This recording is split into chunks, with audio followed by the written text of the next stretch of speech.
Stack global ডিপ্লোমেসির chairman Robert স্ট্রেকের সাথে চুক্তি সই করেছেন ওয়াজেদ ইনকর্পোরেশনের প্রধান নির্বাহী কর্মকর্তা সজীব ওয়াজেদ জয়। বিশ্বস্ত সূত্রে জানা গেছে, ট্রাম্প সরাসরি হাসিনাকে কড়া নির্দেশ দিয়েছেন 72 ঘন্টার মধ্যে সজীব ওয়াজেদ জয়কে দেশে ফিরিয়ে আনতে হবে। বর্তমান বিশ্ব রাজনীতিতে প্রতিদিনই নতুন নতুন চমক। এবার চমকের কেন্দ্রবিন্দুতে বাংলাদেশ। মার্কিন যুক্তরাষ্ট্রের সাবেক প্রেসিডেন্ট ডোনাল্ড ট্রাম্প এবং বাংলাদেশের সাবেক প্রধানমন্ত্রী শেখ হাসিনার সঙ্গে সম্প্রতি একটি গুরুত্বপূর্ণ বৈঠক হয়েছে। যদি এই নির্দেশনা মানা না হয় তবে এর ফল ভালো হবে না। ট্রাম্পের এমন ভাষা আর কড়া হুঁশিয়ারি দেখে আন্তর্জাতিক রাজনীতির বিশ্লেষকরা হতবাক।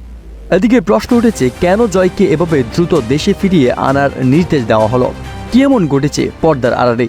অনেকে বলছেন এই ঘটনার সঙ্গে বাংলাদেশে চলমান রাজনৈতিক অস্থিরতা, বৈশ্বিক স্বার্থ, এমনকি ট্রাম্পের ব্যক্তিগত রাজনীতিও জড়িত। এই বৈঠকে শেখ হাসিনা কি নিজের জন্য কোনো রাজনৈতিক সমর্থন চাইতে গিয়েছিলেন, নাকি এটি ছিল ভবিষ্যতের কোনো বড় ভয়াবহ পরিকল্পনার অংশ? একটি বিষয় পরিষ্কার যে এই নির্দেশ যদি কার্যকর হয় তবে বাংলাদেশের রাজনৈতিক অঙ্গনে বড় ধরনের পরিবর্তন আসতে চলেছে।